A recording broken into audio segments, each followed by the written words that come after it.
दोस्तों बात करें तो जो वन प्लस है ना उसकी तरफ से कंफर्मेशन आ चुका है कि आपको आने वाले समय में वन प्लस 80 प्रो देखने को नहीं मिलेगा। और अभी के समय में उनका जो लेटेस्ट फ्लैगशिप लेवल का जो स्मार्टफोन है वो ऑब्वियसली वन प्लस 80 होने वाला है।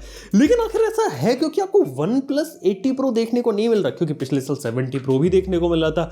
तो वेल इसके पीछे का लॉजिक जानते हैं एग्जैक्टली रीजन क्या हो सकता है। तो वेल वीडियो अगर आप लोगों को पसंद आए तो लाइक कर लेना और चैनल को सब्सक्राइब कर लेना। लेकिन यहाँ पे सबसे पहले मैं आप लोगों को बात बता देता हूँ कि एग्जैक्टली टी प्रो क्यों नहीं आ रहा। उससे पहले ये जान लेते हैं कि आखिर वन प्लस ने अपना वन प्लस जो टी सीरीज होती है ना उसे लॉन्च करना क्यों शुरू किया। अब बात करें 2014 में वो अपना सिर्फ एक फोन लाए थे वन प्लस वन, फिर उसके अगले साल वन प्लस टू लेके आए, वन प्लस एक्स लेके आए, जो कि एक्स उनका एक पहला मिड रेंज फोन था। लेकिन एग्जैक्टली क्या हुआ, वो इतना मार्केट में चला नहीं और उसके बाद उन्होंने फोकस किया कि वो साल में बस एक ही फोन निकालेंगे लेकिन उसको एक फ्लैगशिप लेवल की तरीके से उतारेंगे। फिर 2016 के अंदर वो अपना एक flagship phone one plus three को लॉन्च करते हैं।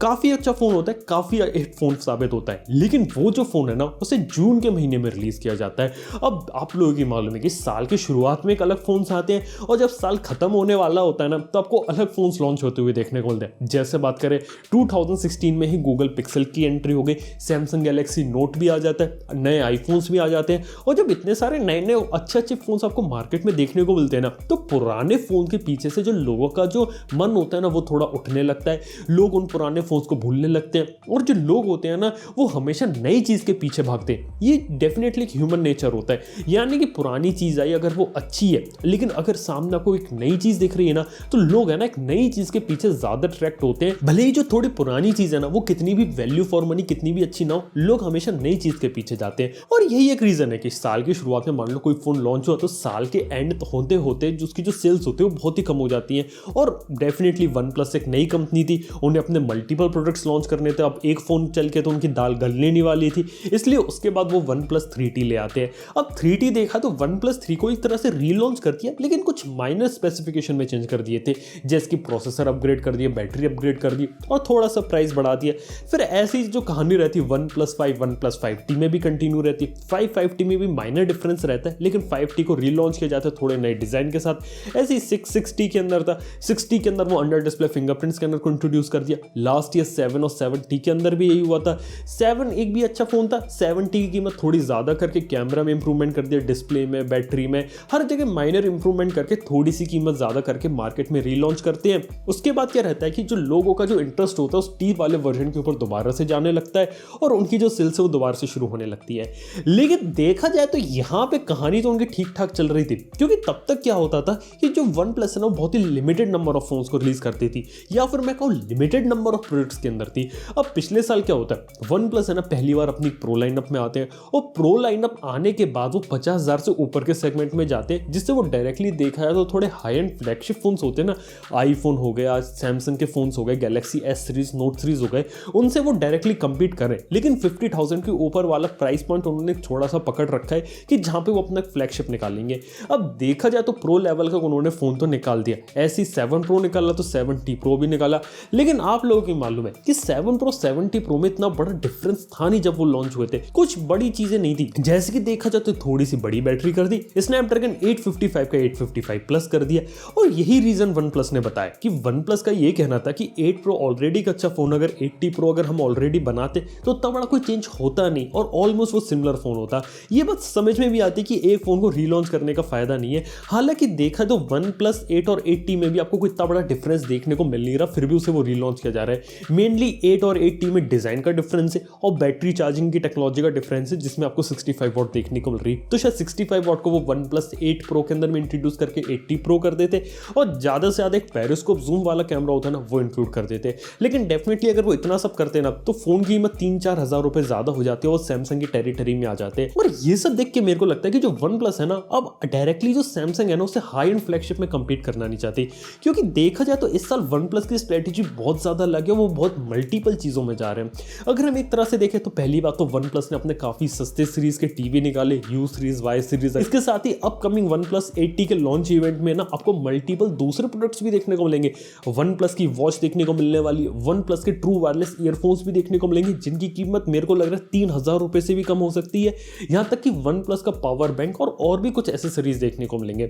यानी कि वन प्लस बार मल्टीपल चीज़ों में जाने वाली है। और इस बार देखा जाए तो वन प्लस थोड़े अफोर्डेबल सेगमेंट को भी कवर कर रही है। जैसे बात करें वन प्लस नॉर्ड की, अरे वन प्लस नॉर्ड तो एक फ़ोन हुआ, कहा तो ये भी जा रहा है कि साल के ख़त्म होते होते तक वन प्लस नॉर्ड सीरीज़ के अंदर ही आपको शायद स्नैपड्रैगन 662 वाला एक फ़ोन, स्नैपड्रैगन 460 वाला, जिसे वन प्लस क्लोवर कहा जा रहा है, वैसा कोई फ़ोन आपको देखने को मिल जाए। यानी कि जो वन प्लस है ना, पहले अब धीरे धीरे जो महंगे फ़ोन्स बना रही थी ना, वो अब रुक के ना अब धीरे धीरे जो सस्ते फ़ोन्स होते हैं ना उसके ऊपर मूव कर रही है। यानी कि जो अफोर्डेबल सेगमेंट के जो फ़ोन्स हैं, ये काफ़ी हद तक स्ट्रेटजी ना कुछ ओप्पो जैसी है। अब ओप्पो क्या करती, हर साल अपना फ्लैगशिप फ़ोन लॉन्च नहीं करी। जैसे इस साल उन्होंने अपना फाइंड X2 प्रो लेके आए, लेकिन फाइंड X जो फ़ोन आया था ना वो 2018 में आया था, 19 में कोई फ्लैगशिप नहीं आया, 2020 में वो ले आए।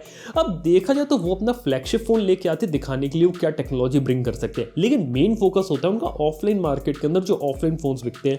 A53 हो गया, F17 सीरीज हो गई, और मेरे को लगता है सिमिलर वन प्लस भी ऐसा करने वाली है। वन प्लस 80 तो वो लॉन्च कर रहे हैं, हो सकता है वन प्लस 80 की सेल्स भी हो, लेकिन 80 के लॉन्च इवेंट में जब वो अपने दूसरे प्रोडक्ट्स को भी लॉन्च करेंगे ना तो उनके ऊपर भी हाईलाइट जाएगा। जो वन प्लस के जो फैंस है, जो इतने लंबे समय में उन्होंने अपनी ब्रांड वैल्यू क्रिएट करी है ना, अब उसका यूज करना चाहते हैं अलग अलग बिजनेसेस में। यानी कि टीवी के अंदर तो वो ऑलरेडी हिट हो चुके थे, अब वन प्लस वॉच हो गई, वायरलेस ईयरफोन्स हो गए, पावर बैंक हो गए, अलग अलग कैटेगरीज में जाएंगे तो बहुत अच्छे तरीके से टारगेट कर सकते हैं। यहाँ तक कि एक और न्यूज़ से भी पता चलता है कि जो वन प्लस है ना धीरे धीरे ऑफलाइन में भी ज़्यादा फोकस करने वाली है। यानी कि ऑनलाइन में भी वो ग्रो हो गए, ब्रांड के रूप में भी वो स्टैब्लिश हो गए, लोग उसको जानने लगे हैं। अब धीरे धीरे ऑफलाइन में भी उतरना है ताकि वो नेक्स्ट लेवल पे मूव कर सके और वॉल्यूम होता है ना फोन्स का वो ज़्यादा से ज़्यादा बेच सके। और ये देख के स्ट्रेटेजी समझ में आता है कि वन प्लस का इस समय जो मेन गोल है ना वो एक प्रॉपर बढ़िया फ्लैगशिप फोन बनाने पर नहीं है जो डायरेक्टली सैमसंग गैलेक्सी नोट और आईफोन से कंपीट करे।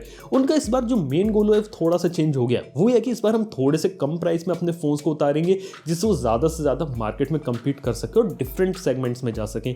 ये एक बात मेरे को लगती है। लेकिन इसका मतलब क्या ये है कि आने वाले समय में आपको कभी भी कोई प्रो फोन देखने को नहीं मिलेगा? वेल, ऐसा मैंने कभी नहीं कहा। मेरे को लगता है कि अभी इस समय वन प्लस ऐसा कर रही है, लेकिन अगले साल तक जो वन प्लस है ना वो सैमसंग जैसे ही आपको हर सेगमेंट में आपको अलग अलग टाइप के फोन देखने को मिलेंगे। यानी कि ऑब्वियसली वन प्लस 9 भी आएगा, 9 का प्रो वर्जन भी मेरे को लगता है 9 के अंदर आपको 2-4 और मॉडल्स भी देखने को मिल जाए, नॉट लाइनअप के अंदर भी अलग अलग चीज़ें देखने को मिल जाए। यानी कि वन प्लस काफ़ी अलग अलग चीज़ें कर रही है और मल्टीपल प्रोडक्ट्स के ऊपर काम कर रही है।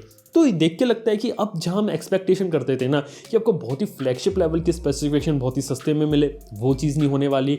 और डेफिनेटली आने वाले समय जो वन प्लस के फ्यूचर फोन्स होंगे ना उनके अंदर भी हम जो प्राइस होता है ना हाइक वो भी एक्सपेक्ट कर सकते हैं। यानी कि डेफिनेटली जो वन प्लस के 9 सीरीज अपकमिंग जो दूसरे फोन्स होंगे ना वो डायरेक्टली जो सैमसंग के फोन्स होते हैं उनसे भी कम्पीट करेंगे। और सैमसंग भी है वो भी अपने फैन एडिशन ला के प्राइस लोअर करके वन प्लस से भी कम्पीट करना चाहती है। लेकिन वन प्लस को मालूम है कि वहाँ पर वो उस सेगमेंट में इतने ज़्यादा फोन्स बेच नहीं सकते, और जहाँ वो ज़्यादा फोन्स बेच सकते हैं ना वो है वो लोअर सेगमेंट, इसलिए वो लोअर सेगमेंट के ऊपर धीरे धीरे मूव कर रहे हैं। तो देखा जाए तो वन प्लस की जानबूझ के एक स्ट्रेटेजी है। पहले जानबूझ के अपना वो टी वर्जन इसलिए निकालते थे क्योंकि उनके पास मार्केट में कैटलॉग ही नहीं होता था कि वो ज़्यादा से ज़्यादा फोन्स दिखा सके। अब उनके पास एक कैटलॉग हो गया, प्रोडक्ट्स भी आ गया, ठीक है। तब उन्होंने डिसाइड किया कि इस बार हम फ्लैगशिप पे इतना ज़्यादा फोकस नहीं कर रहे, इस बार हम थोड़े कम प्राइस वाले पे फोकस करेंगे। और डेफिनेटली जिन लोगों को वन प्लस 80 चाहिए, जो लोग वेट कर रहे थे, उन लोगों को वन प्लस 80 भी ला कर देंगे। लेकिन 80 प्रो ना इस बार आपको देखने को नहीं मिलेगा। खैर देखने वाली बात होगी आगे जो कहानी रहती है किस तरीके से ट्रांसफॉर्म होती है। और जो वन प्लस की कहानी है ना वो वन प्लस 80 के लॉन्च के बाद और क्लियर हो जाए कि एग्जैक्टली वन प्लस के दिमाग में चल क्या रहा है, कि वो किस तरीके से मूव करना चाहते हैं। और सच बताऊं ना मेरे को थोड़ा सा डर लग रहा है, वो ये है कि जो वन प्लस है ना कहीं at the end of the day Oppo जैसी कंपनी ना बन जाए। क्योंकि देखा जाए तो इससे पहले जो ओप्पो थी ना वो भी वन प्लस जैसी थी, साइनोजन ओएस के साथ वो भी अपने बढ़िया बढ़िया फोन्स निकालती थी। फिर एक दिन पता नहीं ओप्पो को क्या हुआ, उसके बाद से उन्होंने सिर्फ सेल्फी सेंटर फोन्स को निकालना चालू कर दिया। देखने वाली बात हो कि आखिर वन प्लस के साथ ऐसा होता है कैसा होता है, ये काफी इंटरेस्टिंग बात होगी। वैसे आप लोग क्या लगता है कि वन प्लस को अपना 80 प्रो लाना चाहिए या फिर कोई दूसरा प्रो लेवल पे कोई अच्छा फोन लेके आना चाहिए, या फिर आप नॉर्मली वन प्लस 80 और जो करंट स्ट्रेटेजी चल रही है नॉट जैसी उसके साथ ही आप संतुष्ट हो? तो ये बात आप मुझे नीचे कमेंट बता सकते हैं। वीडियो अगर आप लोग को पसंद आए तो लाइक कर लेना, चैनल को सब्सक्राइब कर लेना। थैंक यू आपका वीडियो देखने के लिए। मैं आपसे मिलता हूँ नेक्स्ट वीडियो के अंदर। Good bye.